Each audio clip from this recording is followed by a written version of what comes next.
Peu savent à quoi il sert réellement. Des témoins interloqués parlent de lumières étranges zébrant le ciel la nuit.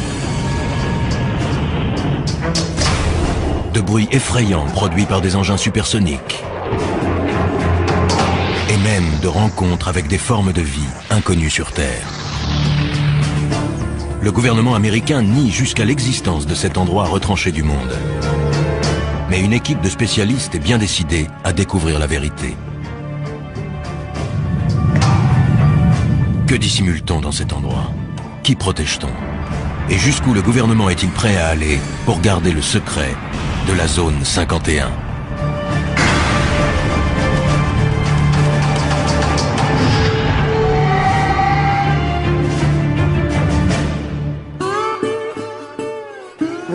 Ce qui est troublant, c'est qu'on nie son existence. La zone 51 ne ressemble à aucune autre base militaire américaine. Situé au cœur du désert du Nevada, ce complexe top secret est entouré de montagnes abruptes et inhospitalières.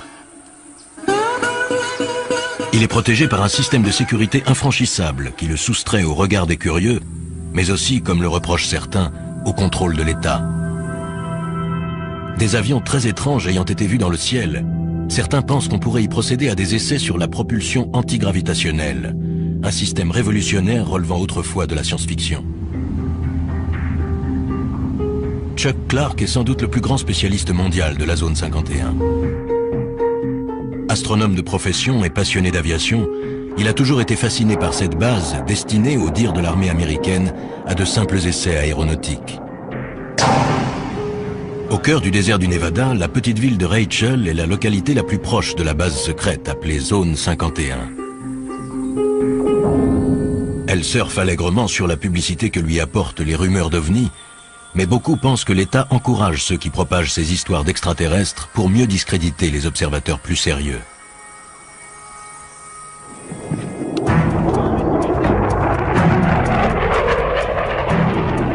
Chuck Clark s'est installé à Rachel pour surveiller et noter les moindres activités de la base.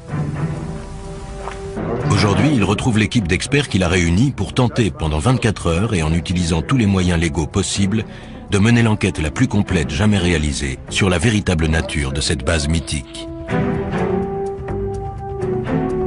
Leur mission, une journée et une nuit à l'affût du moindre indice, pour découvrir ce que l'État cache derrière les murs de la base militaire la plus protégée au monde.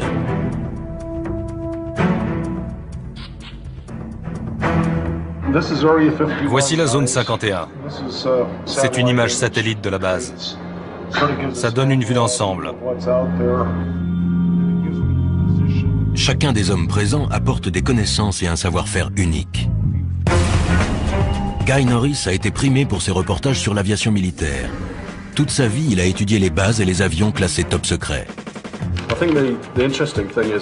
C'est intéressant, vous voyez, il n'y a absolument aucune indication de piste sur la carte dans cette zone interdite. Autrement dit, aux yeux du monde, il n'y a pas de piste ici. Même s'il est évident que la réalité est tout autre. Bob Grove, spécialiste en communication militaire, a étudié le SAS. Il y a plusieurs centaines de fréquences actives. Je vais les analyser et les écouter et voir si elles sont aussi actives qu'elles semblent l'être.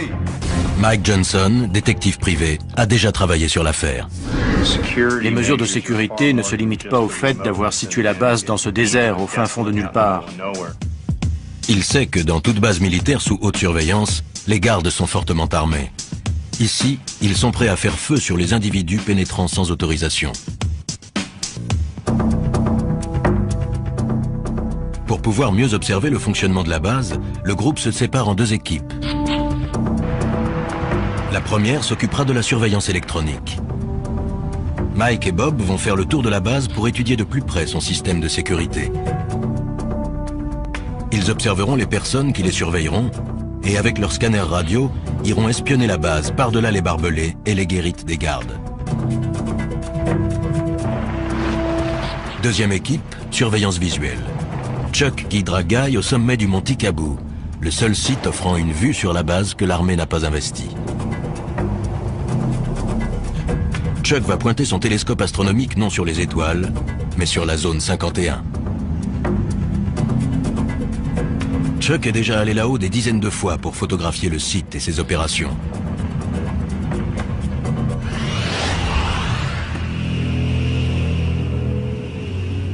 Il y a 10 ans, pour sa retraite, il est venu s'installer à Rachel pour étudier les derniers modèles de l'aviation militaire.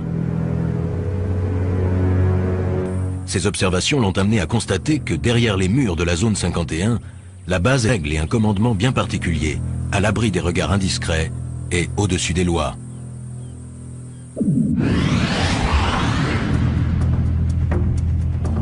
Chuck a découvert jusqu'où pouvaient aller les mesures de sécurité sur la zone.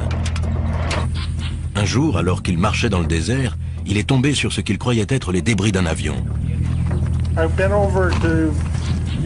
J'ai voulu sortir le truc du sable par curiosité et j'ai vu une antenne qui dépassait. J'ai dégagé le sable. C'était un émetteur relié à un détecteur placé dans une boîte en plastique. Chuck venait de découvrir un détecteur de mouvement, placé non pas dans la zone tampon sécurisée, mais à des kilomètres du périmètre de la base secrète, dans un espace public. Pour Chuck, ces détecteurs viennent s'ajouter à la longue liste de moyens mis en place par la base pour surveiller de près les faits et gestes d'innocents citoyens.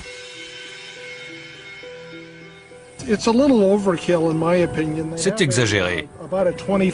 Ils ont une zone tampon de 40 km. Plus on s'approche et plus le terrain est impraticable. Je ne comprends pas pourquoi ils vont installer ce genre d'appareil en dehors de la zone. J'en ai trouvé dans la vallée d'à côté, à plus de 12 km de la limite et à 1 km de l'autoroute 375.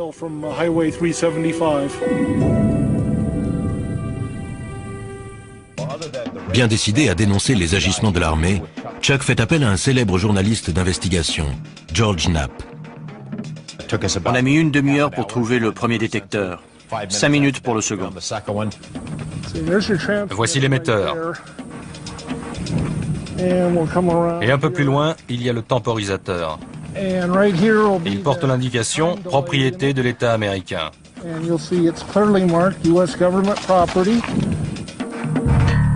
Au total, les deux hommes découvrent plus d'une dizaine de détecteurs destinés à transmettre des informations à la zone 51.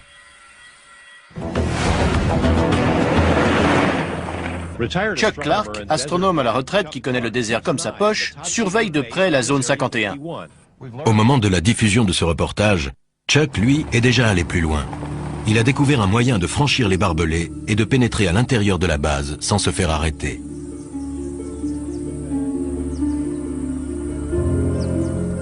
Mais pour cela, il doit parcourir 800 km jusqu'à Denver, dans le Colorado. Ce bâtiment d'allure banale renferme des technologies ultramodernes mises au point par les militaires qui dirigent la zone 51. Chuck peut désormais renverser la situation et espionner la base. En effet, la société Space Imaging possède et exploite ICONAS, le premier satellite commercial à haute résolution. Ce satellite met 98 minutes pour effectuer une révolution autour de la Terre, et les images aériennes qu'il fournit sont tellement précises qu'il peut isoler le bâtiment qui finance la zone 51, le Capitole. Chuck, pourquoi cet intérêt pour cette zone? Je me suis installé là-bas il y a 10 ans, et quand je n'observais pas les étoiles et le ciel, je pointais mon télescope sur la base. Ça doit leur plaire. Ils adorent. Les photos aériennes d'ICONAS permettent à l'équipe de Space Imaging de créer une réplique fidèle en 3D de la zone 51. L'État américain n'apprécie guère Chuck, mais il ne peut empêcher Space Imaging de lui offrir son premier aperçu de l'intérieur de la base ultra secrète. Ça alors. C'est la zone 51 reconstituée grâce aux images d'ICONAS. On peut la survoler à l'aide de ce logiciel. C'est fantastique. J'ai pris des photos de la façade de ces bâtiments, mais je n'avais jamais vu celui-là. On voit du sable sur la piste. Peut-être qu'un engin a atterri récemment dessus ou juste à côté. C'est peut-être aussi juste un trompe-l'œil. Ces gens sont retors. Il faut l'être pour diriger une base pareille. Ce serait bien leur genre. Ouais. Vous allez diffuser ça? Je suis un peu Little Brother surveillant Big Brother. À force d'être à l'affût de détails, on finit par comprendre des choses. C'est aussi sécurisé qu'on le dit et qu'on le voit à la télé? Sans doute plus encore. Ils ont installé des détecteurs à des kilomètres de la zone. Ils vous repèrent bien avant que vous n'approchiez de l'enceinte. Je ne vais pas disparaître après ça. Ça se pourrait. Une fois sa mission accomplie, Chuck reprend aussitôt la route, impatient de faire part de ses découvertes au reste de l'équipe. Mais pendant la zone 51, le gouvernement fédéral lançait déjà sa contre-attaque. Un coup dur attendait Chuck. Un ami m'a appelé. Le FBI était avec lui et m'a demandé ce que je fabriquais dans la zone 51. Il laissait sous-entendre que Chuck allait passer un mauvais quart d'heure.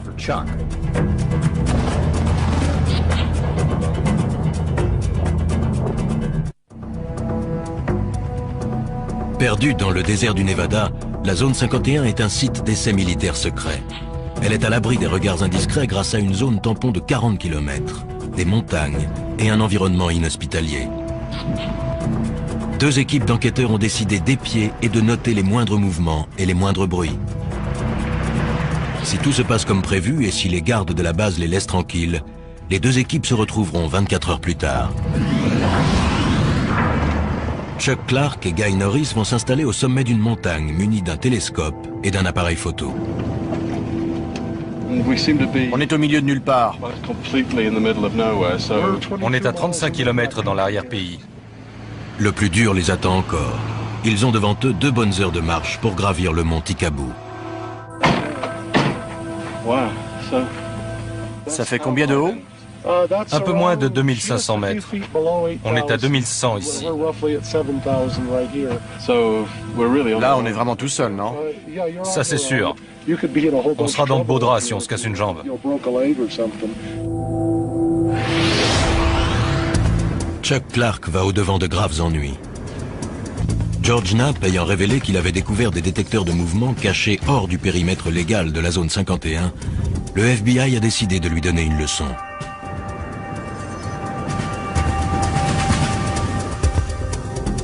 Alors qu'il se promenait dans le modèle 3D de la base secrète, la police fédérale a fait une descente à son domicile.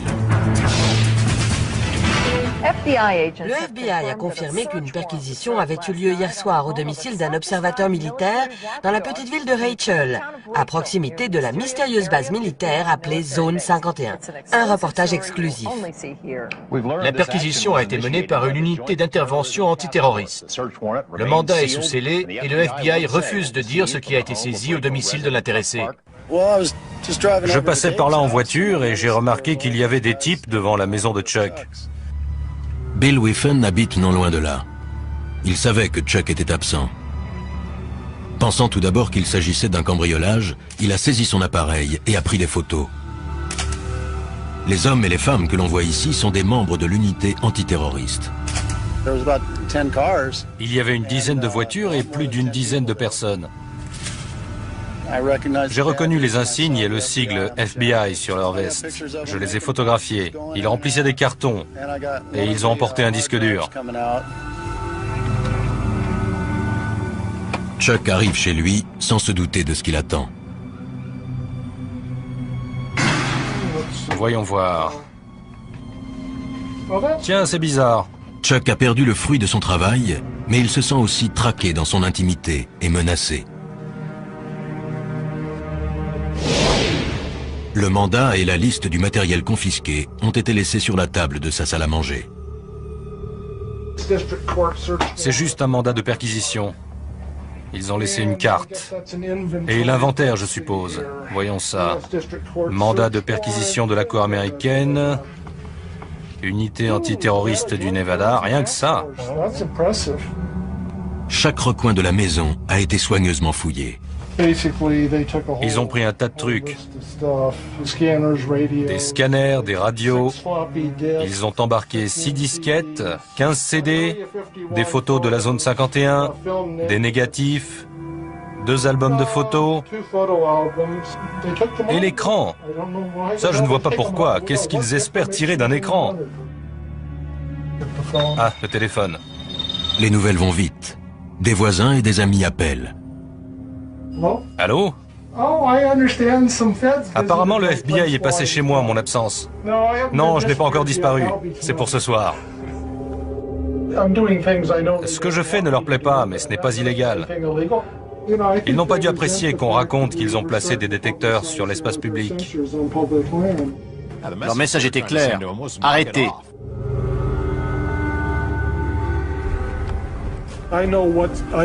Je sais jusqu'où je peux me permettre d'aller légalement. Je pousse les limites, mais je ne les franchis pas. C'est ça qui les énerve. Je ne me laisse pas intimider par eux. Je me pointe sous leur nez avec mon objectif. Conscient que l'État enquête sur Chuck, ses coéquipiers, le spécialiste de la sécurité Mike Johnson et l'expert en communication Bob Grove, poursuivent leur mission. Ils ne sont qu'à 3 km de l'accès arrière de la zone 51 et il ne fait aucun doute qu'ils ont été repérés. Ils ont un tas de façons de détecter notre présence. Ils doivent nous écouter. Possible. Ils nous regardent certainement et ils doivent nous écouter aussi. Voilà les barbelés.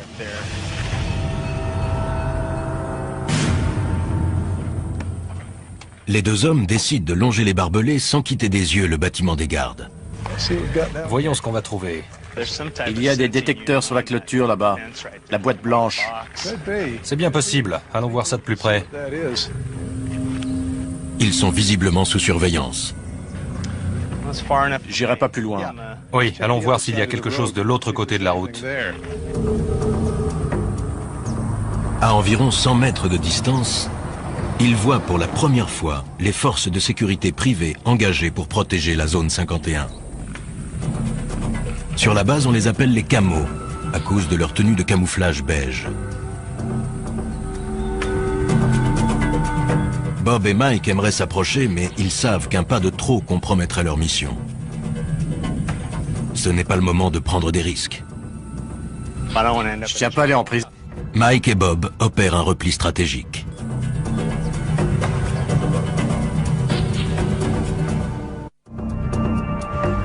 Nos enquêteurs souffrent des rigueurs du climat désertique. Ils réalisent que 24 heures est un délai bien court pour tenter de découvrir les mystères d'un lieu dont l'État continue de nier l'existence. J'aurais dû m'entraîner. Sur la montagne, Chuck et Guy ont entrepris l'ascension du mont Tikaboo par un sentier dangereux. Ils portent un télescope de 20 kg et du matériel pour affronter la nuit froide. Les 800 premiers mètres jusqu'à la crête sont tuants. Le chemin est raide et glissant. Et ça ne va pas en s'arrangeant. Leur destination, le seul site d'où l'on puisse avoir une vue en surplomb de la zone 51.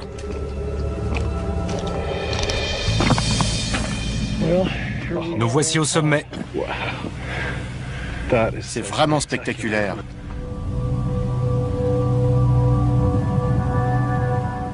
Alors, ça valait la peine. J'ai du mal à exprimer ce que ça me fait d'être là. C'est bizarre. On est là, sur la planète Terre, mais on a l'impression d'être à la lisière d'un autre monde. À travers la brume de chaleur, c'est bien un autre monde qu'on aperçoit. Un monde que l'État américain a cherché à soustraire au regard des curieux. Je vois des bâtiments qui brillent au soleil et j'aperçois une des pistes. C'est incroyable. Je n'en crois pas mes yeux. C'est inimaginable. Depuis le temps, c'est vraiment incroyable. C'est pas un mythe. Non, ça existe vraiment. Chuck et Guy se hâtent d'installer leur équipement. Car ils savent parfaitement que si d'ici ils peuvent voir la base, elle, peut également les voir. Ils sont à 40 km de la zone 51 et comptent sur le télescope de Chuck et son appareil photo avec téléobjectif pour espionner et consigner la moindre activité se déroulant là-bas. Avec le téléobjectif, l'image sera grossie jusqu'à 50 fois. Je vois. Les deux hommes savent que la base sert à tester des technologies modernes et ultra secrètes, dignes des récits de science-fiction. Sur ce qu'ils peuvent bien faire là-bas, on les soupçonne de plus en plus de travailler sur la propulsion antigravitationnelle. La quête du Saint Graal de l'aéronautique serait sur le point d'aboutir. On parle d'expérience sur l'antigravitation et j'ai vu 2 ou 3 trucs. Quel genre? Des objets qui s'élèvent lentement et restent en suspension durant quelques minutes, filent dans le ciel et puis s'arrêtent instantanément ou font demi-tour à toute vitesse. C'est incroyable. On ne sait jamais à quoi s'attendre. Ils testent toutes sortes de choses ici. En contrebas, dans le désert, déguisés en simples campeurs, Bob Grove et Mike Johnson s'apprêtent à écouter tout ce qui entre ou sort de la zone 51. Ils n'auront pas de vue directe sur la zone, mais Bob pourra écouter toutes les transmissions. Si un phénomène quelconque se produit, on peut le mesurer physiquement grâce à tout un tas d'instruments. Celui-ci, par exemple, vous entendez le bruit qu'il fait? Ça indique la présence d'émetteurs, ce qui est le cas puisqu'on porte tous les deux des petits micros sans fil.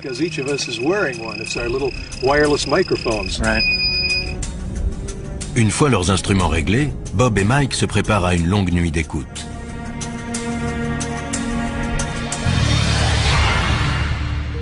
Au sommet du mont Tikabou, Chuck Clark et Guy Norris ajustent la position du télescope. Si un événement se produit, ils n'auront que quelques secondes pour réagir.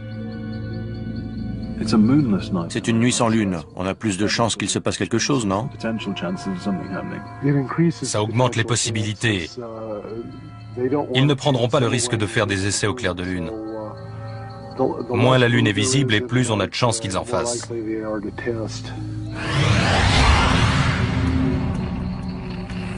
Il est presque 2 heures du matin. Le spécialiste en électronique Bob Grove et l'expert en sécurité Mike Johnson ont établi leur camp juste en bordure de la base. L'équipement radio ultra perfectionné va repérer toute activité au sol ou dans les airs.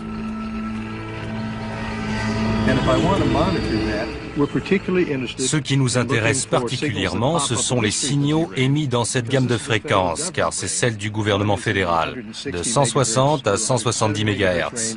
Puis, un peu au-dessus, c'est celle de l'aviation militaire, de 225 à 400 MHz.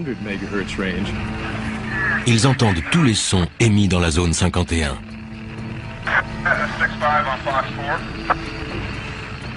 Bob ajuste la fréquence. C'était quoi ce qu'on entendait à la radio? La sécurité. Il parlait de nous? Possible. Mike et Bob soupçonnent fortement la sécurité de la base de les surveiller. Toute la nuit, ils se tiendront prêts à une éventuelle intervention.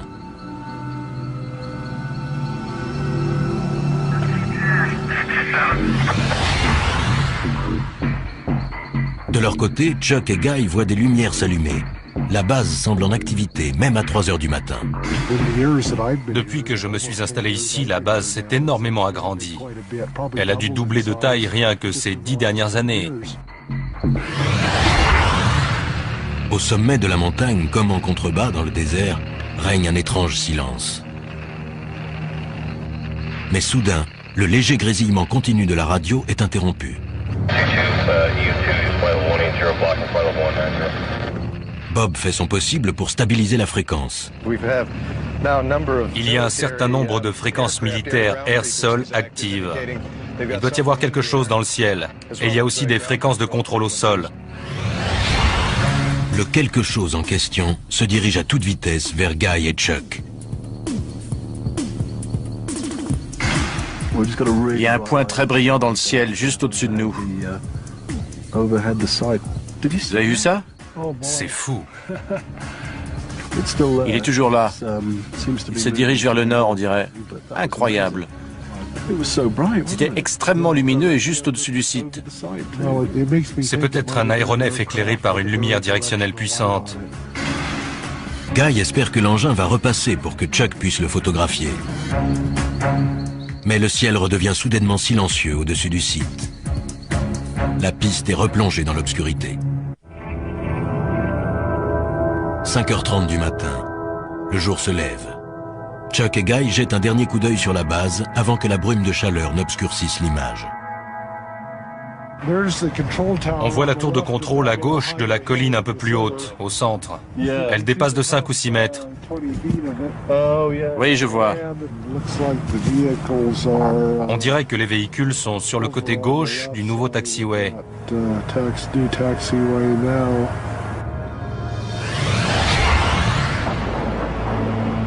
Quant à Mike et Bob, en bas dans le désert, Le voilà. à 4500 mètres au-dessus d'eux, la zone 51 se manifeste. Guy aussi entend l'avion. J'ai l'impression qu'il y a un engin là-haut, Chuck. Peut-être un bombardier B-2. Il s'entraîne au ravitaillement en vol à l'aube, puis enchaîne sur 2 ou 3 heures de vol. C'est leur jour de chance. Le B-2 n'est pas seul. Il est accompagné d'un invité surprise. Un MiG-29, excellent. Il vient par ici. Bien que la guerre froide soit révolue, ici les Américains continuent de s'entraîner à combattre des avions soviétiques.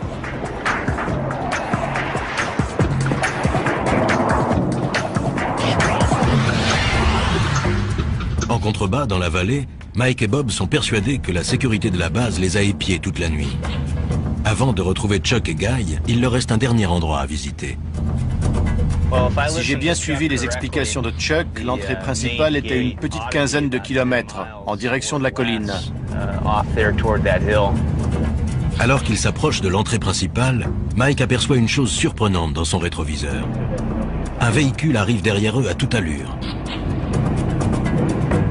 Ses vitres sont teintées afin de protéger ou de dissimuler les passagers qu'ils transportent, des employés de la base qui se rendent à leur travail.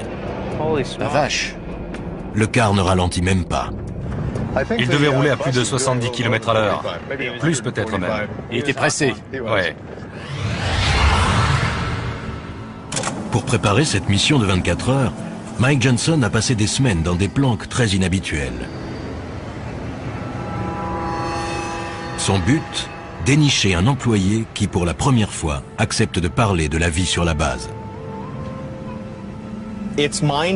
Pour un enquêteur comme moi, c'est ahurissant de voir à quel point le secret de ce complexe est bien gardé.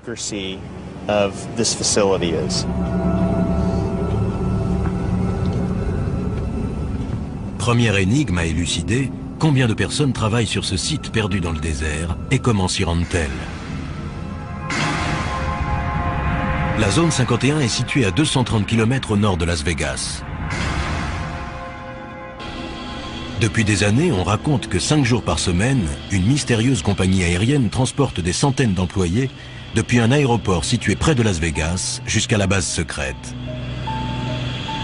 La compagnie s'appellerait Janet Air, J-A-N-E-T, ce qui signifierait en anglais « Just Another Non-Existent Terminal », encore un terminal qui n'existe pas. Quel que soit son nom, en tout cas, la compagnie existe bel et bien. Nous sommes à l'aéroport international McCarran. Le terminal Janet est situé à l'extrémité ouest. Ce site secret n'est qu'à quelques centaines de mètres du fameux strip de Las Vegas. Les seules indications sont les pancartes « Attention »,« Installation sous surveillance »,« Entrée non autorisée ». Il n'est écrit nulle part de quoi il s'agit. C'est ce qu'on appelle se cacher au vu et au su de tous. En observant les avions de Janet Air, Mike a immédiatement remarqué qu'il leur manquait quelque chose. Ces appareils ne possèdent aucun signe distinctif, à part le numéro sur la queue. Tous les avions portent un numéro, sauf les avions militaires.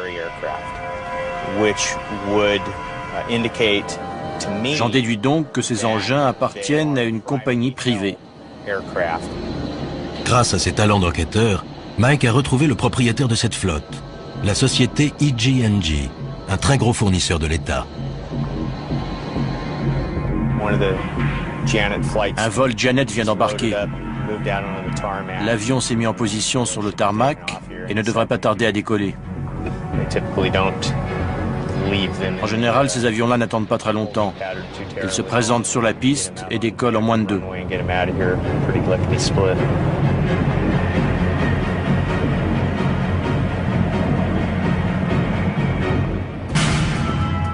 Chaque jour, des centaines d'hommes et de femmes franchissent ces grilles pour aller travailler sur la zone 51.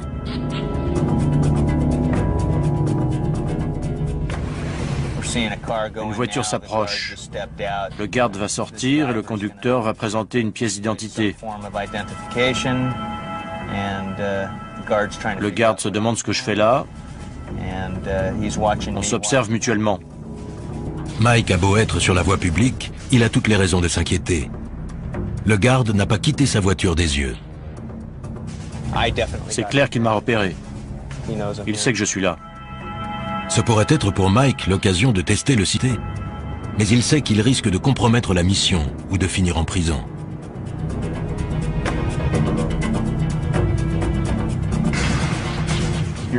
Voilà le pick-up blanc des gardes. J'ai sur le dos la sécurité du terminal Janet et la police de Las Vegas.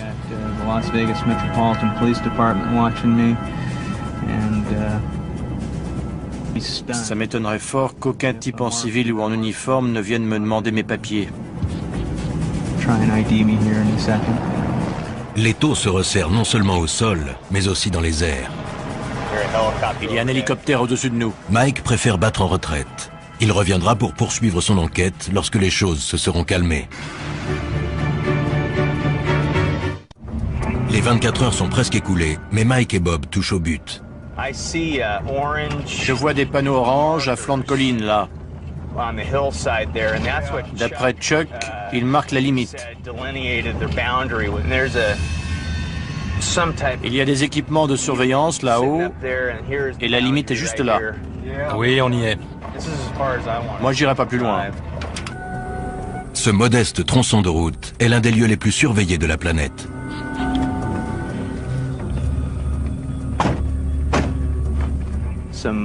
Il y a des détecteurs au sommet de la colline. On dirait qu'ils l'ont mis là-haut exprès. Tous ceux qui ont franchi cette limite ont été arrêtés, interrogés, et se sont vus confisquer leurs appareils photo, leurs téléphones portables et parfois même leurs vêtements. Accès non autorisé. Interdiction de photographier le site. Bon. Ben, on y est. Moi, je ne vais pas plus loin. Si des centaines de personnes travaillent sur la zone 51, pourquoi aucune d'elles n'a-t-elle jamais parlé? Quel genre de menace l'État fait-il peser sur elle? Mike a réussi à découvrir l'adresse de certains des employés qui garent leur voiture dans l'aérogare sécurisé de Las Vegas avant de s'envoler vers la base ultra secrète. Il est temps pour lui de passer à l'étape suivante. Un 4x4 noir franchit les grilles de sortie. C'est peut-être la chance de sa vie. J'ai passé quelques jours en planque à observer ce qui se passait. Grâce à quelques recherches, j'ai réussi à retrouver le propriétaire du véhicule. C'est un employé du site d'essai. Mike est bien décidé à suivre cette personne qui pourra lui dévoiler les mystères de la zone 51. Il suit de près la voiture noire qui s'engage sur l'autoroute. Les événements prennent une tournure favorable. Plus cet individu s'éloignera des regards intimidants des gardes de la base, et plus il sera susceptible de parler. Je ne sais pas du tout quel moyen de pression l'employeur ou l'État utilise, mais les employés doivent vraiment être tenus au silence. Je n'ai jamais vu un secret aussi bien gardé. La circulation intense complique la poursuite, et l'espace d'un instant, Mike perd sa cible de vue. La voiture que je file est au moins 400 mètres devant moi. Mike réussit à recoller au véhicule. Il se faufile entre les voitures afin de rester suffisamment près du 4x4 noir pour ne pas le perdre de vue, tout en évitant de se faire repérer. Il est toujours là dans la première file. On va voir si j'ai de la chance. Le 4x4 quitte l'autoroute pour se diriger vers la ville et s'enfonce dans un paisible quartier de banlieue. On a affaire à des gens de la classe moyenne ou légèrement supérieure. Ce sont vos voisins, les parents du meilleur ami de vos enfants. C'est juste qu'ils ont un boulot ultra confidentiel. On va voir ce qui va se passer. Je vais frapper à la porte.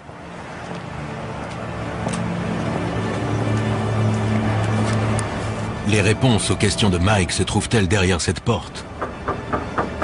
Quel secret va-t-il découvrir? Je m'appelle Mike Johnson. Je suis détective. Je ne viens pas vous causer d'ennuis. On a vu votre véhicule sortir de l'aérogare de Janet et on aimerait que vous nous parliez de la zone 51. Pas de commentaire. La porte s'est refermée et voilà. Sa réaction me conforte dans l'idée qu'il travaille bien là-bas. Mais voilà, il refuse de parler. Les règles strictes de confidentialité imposées par l'État sont un obstacle de taille. Mais Mike est patient. Il compte bien trouver quelqu'un qui acceptera de parler. Je vais devoir approfondir les recherches, dénicher un employé mécontent et prêt à parler, ou tout au moins à reconnaître avoir travaillé sur la zone 51.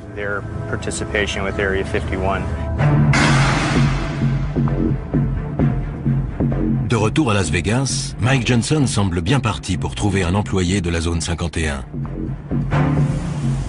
Un informateur lui a suggéré de se rendre dans cet hôtel tout à fait ordinaire. Si ces informations sont exactes, un ancien employé de la zone 51 l'attend à l'étage.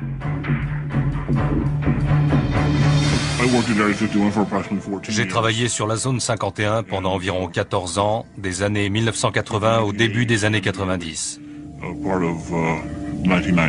C'est gagné. L'homme est prêt à se confier, mais uniquement à condition qu'on taise son nom, qu'on masque son visage et qu'on déforme sa voix. On a mis des vies en danger et compromis, voire brisé des carrières pour garder le secret sur la nature. Mike a planqué des heures durant devant l'aérogare de Janet Air, la compagnie desservant la zone 51. Cet homme l'empruntait 5 jours par semaine. Quand on arrivait, on garait son véhicule et on pénétrait dans le terminal, où nos affaires étaient fouillées. Il vérifiait qu'on ne transportait pas de magnétophone, d'appareils photo ou de choses de ce genre.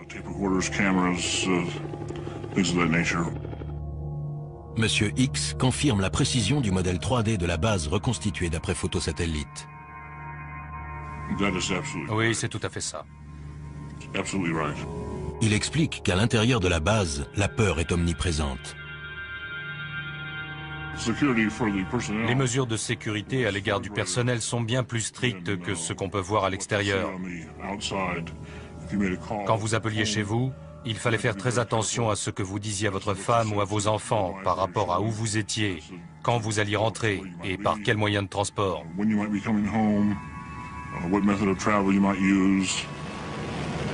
Quel genre de travail peut donc nécessiter une telle confidentialité? C'est une base d'essai d'appareils d'un nouveau genre, tout simplement. Les États-Unis montent des projets classés secrets pour une raison ou une autre, et les appareils sont testés et mis à l'épreuve sur ce site. D'après cet homme, la zone 51 ne ressemble à aucune autre base aérienne militaire. C'est une armée distincte de l'armée de l'air régulière. Et les individus qui y travaillent savent qu'ils sont à part et d'une certaine manière au-dessus de l'armée de l'air régulière. Il affirme que les personnes qui dirigent la zone 51 n'hésitent pas à mettre en danger la vie de leurs employés. Ils ont un pouvoir absolu et sont corrompus. Les individus qui dirigent le site fonctionnent comme les personnages d'Apocalypse Now. Ils n'ont aucun scrupule. Ils remplissent leur propre mission.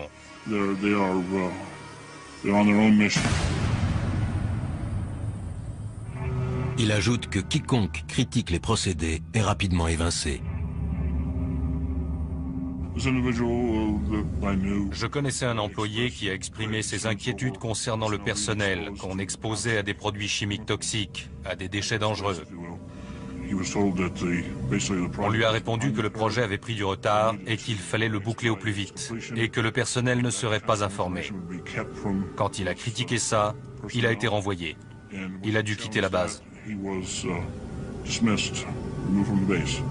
Monsieur X sait les risques qu'il court. Mais il affirme que si la vérité n'éclate pas, la corruption pourrait bien détruire la véritable fonction militaire de la base. Le Congrès devrait ouvrir une enquête.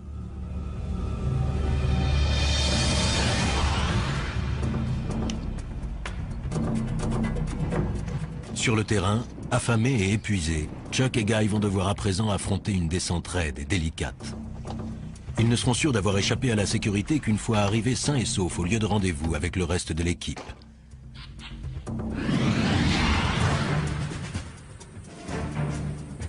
Depuis un véhicule garé en surplomb, un camo, un de ces gardes privés chargés de protéger la zone 51 et de repousser les éventuels curieux, observe Mike et Bob.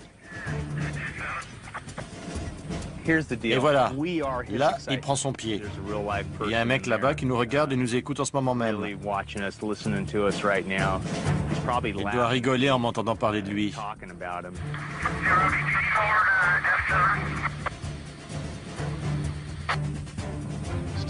Toujours beaucoup d'activités sur la fréquence de la sécurité. On a vu tout ce qu'on avait à voir, j'irai pas plus loin. Inutile de tenter le diable. Désormais certains que la sécurité a été alertée, ils savent qu'il est temps pour eux de rejoindre Guy et Chuck.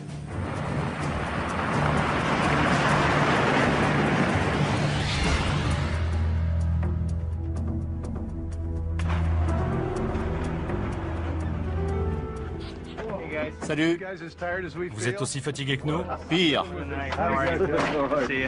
L'enquête de ces hommes a prouvé que la base était en pleine activité. La radio crépitait, une mission se préparait. On avait une vue excellente de la base. C'était incroyable à une telle distance. Si ce qu'a rapporté M. X est vrai, des hommes comme Chuck Clark et son équipe sont le seul espoir de voir un jour réformer une base militaire qui perd pied avec la réalité à cause d'un excès de confidentialité. Nous sommes la seule superpuissance encore en lice, et pourtant le mystère autour de la zone 51 s'est épaissi au lieu de décroître ces 2 dernières années. Pourquoi? Pourquoi les militaires entourent-ils la zone 51 d'un tel mystère? Est-ce pour protéger la sécurité nationale des États-Unis ou simplement pour couvrir des activités plus troubles? En tout état de cause, le gouvernement reste muet. Alors si vous passez un jour par le désert du Nevada, allez donc jusqu'à la zone 51 et regardez à travers les barbelés qui protègent le site. Car pour Chuck et ses amis, une chose est sûre, si vous cherchez des réponses, c'est là que se trouve la vérité.